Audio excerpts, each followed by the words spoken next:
Alright, hello. Okay, I think we're recording. Alright, so I'm going to talk you through setting up the solar telescope. Trying to get the solar binoculars working, but couldn't really find the sun. So what I'm going to do is set up the telescope. This is a different telescope. It's a Maxital Cassegrain.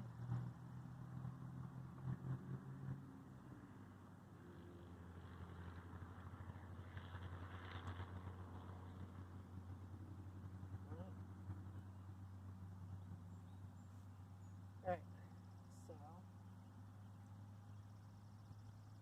should be good. And we're going to put the camera on first. Okay. This is really close. Shouldn't matter. Okay. We put this in first.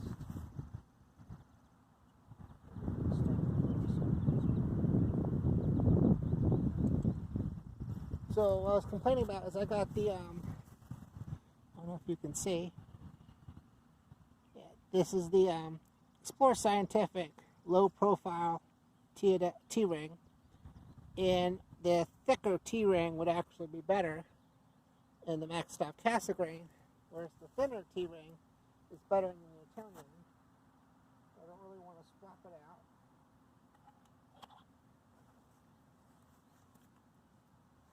So we're going to put this horizontal.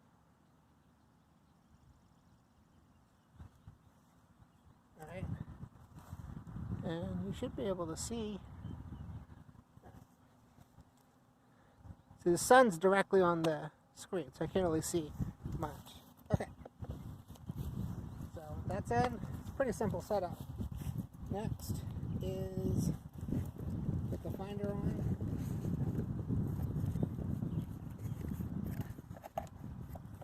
So I'm using a heliopod. I don't know if you can see it okay. It's a solar finder.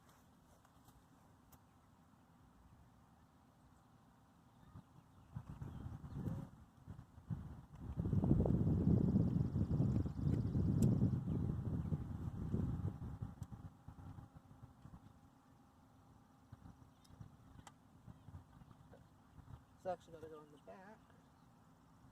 So I should have put this on before the camera.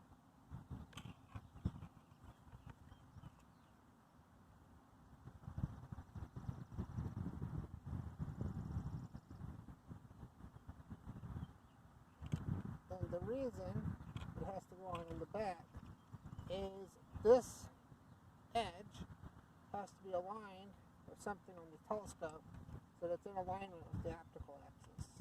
So I put it flush against the finder base, finder shell. And again, I don't know if you can see from that far away. Move you in closer. There you go. Campus security is circling. I'm at Allegany College in Maryland. You're probably wondering what I'm doing. Okay. So we got this. And it's on a bungee. So I don't know if you can see. So I got it flush against the, so that they're aligned together. So I can't really see the camera screen. Okay. So pull this. Like this. And I put it on backwards. My bad. Yeah, just so you know, the grid, can you see? There's two different sides. The grid side goes in the back. So if you have one of these, the grid is on the back. Okay? And then you got it flush with the finder base. And pull this tight. So it's on a bungee.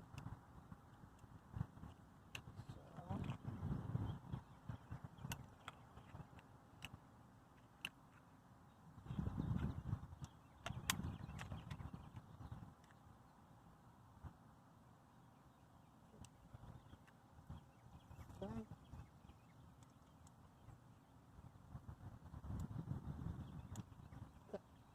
and it's on and aligned. So the reason the grid goes in the back is that when it's facing the sun, I don't know if you can see, you look this way. Never look at the sun. You look, so if the sun's behind me, I'm going to be looking this way. You should always look away from the sun, never at the sun. So it's designed like that. Okay, so this is all set except for the filter. So again, turn it away from the sun and put the filter on this way because the sun's behind me. So, yeah.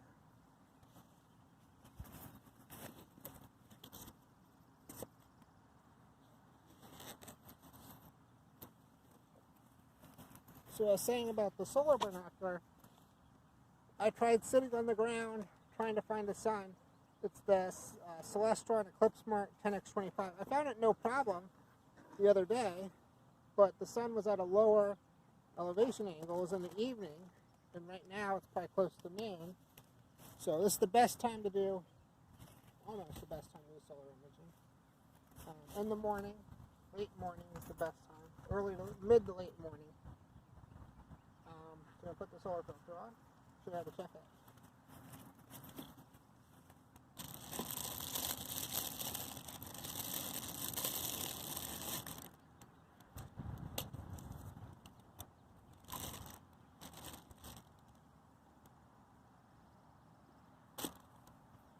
Okay, so this is the filter, and a lot of people, I see them holding the filters up to the sun. Never, ever, ever do that. First off, this type of solar film is not safe for direct solar observation. It should only be used on a telescope. And so the way you check it is you just look at the film, front and back, and make sure there's no holes or whatever. Kind of, you can see it's intact. And on the front, it's intact. Okay. And I'm going to inspect it before every use, and it's good to go. So this is an AstroZap filter. These are the only filters I use for telescopes. I very, very, very much like the AstroZap filters. I gotta take this out first.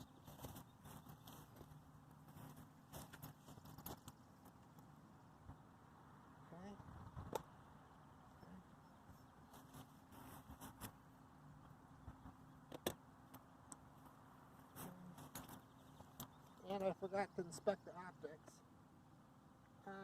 There's a little bit of dust on there, so I'm going to clean that off first.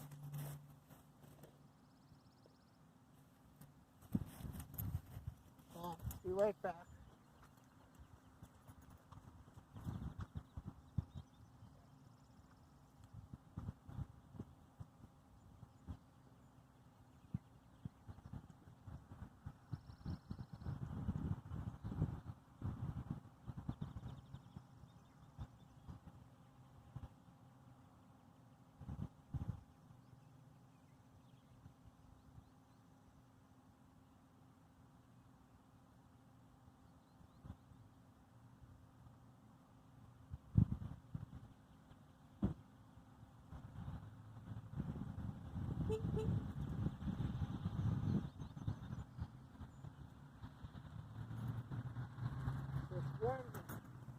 Warmed up a good deal.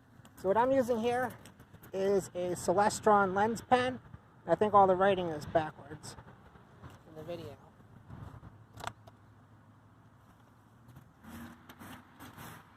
I should have done this at home, so you remember to inspect your optics.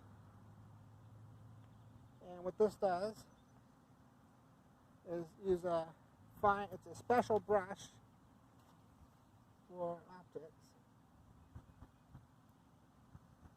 Never, ever, ever touch the glass or any kind of optics. Never.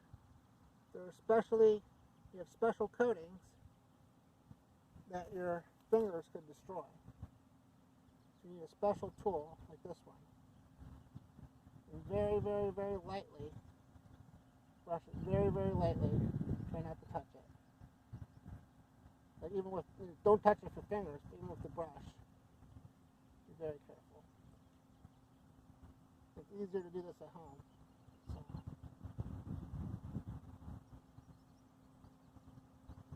I don't know what that is. I didn't touch it. I was touching the edge. Okay. Looks a lot better. Kind of dirty. Yeah, you should do this at home and then put the lens cap back on. It's dust free. Okay. But those little spots, they show up in the images, so definitely want to clean this. At night, you can't really notice it, but for solar, it's definitely noticeable. Okay.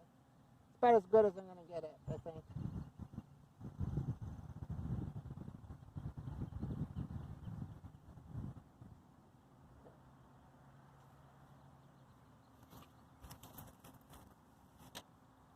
Okay, now the filter. Okay, so filter on.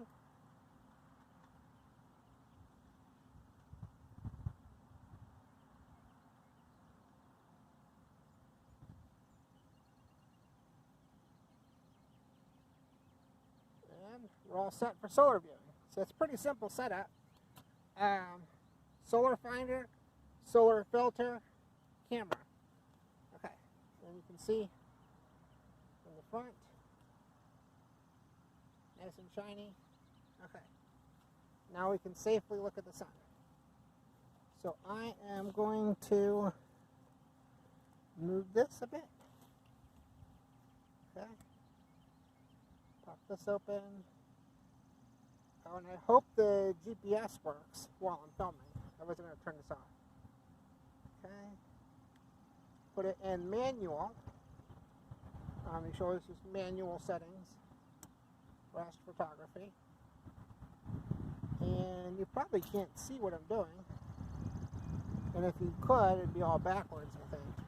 So, I'll just tell you. So first put it in manual. Then go to function settings. This is the Canon SL2 or 200D. Okay, and then go to right, and then go to so you can see. Right, so then manual. Then go to function settings. And LCD brightness is on maximum because it's the daytime. You can't really see it otherwise. Okay. Actually going to shooting settings. First thing you're going to do is check your shooting settings. Turn all your lens corrections off, peripheral illumination correction off, chromatic aberration correction off, distortion correction disabled, diffraction correction disabled, because it's a manual lens. The camera has no clue what to do with those things. So disable all that stuff.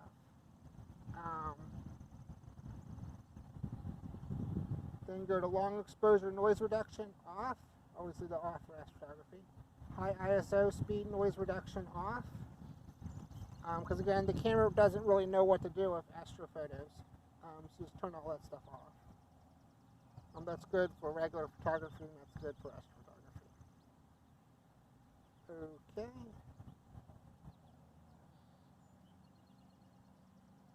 Alright, and then the GPS work. Check the GPS. GPS device settings. Okay. Checking GPS. Well, Bluetooth is on, so I think that it won't send the Bluetooth signal when it's recording video. Well, you saw how to set it up, so I'm going to turn it on. Okay. And off.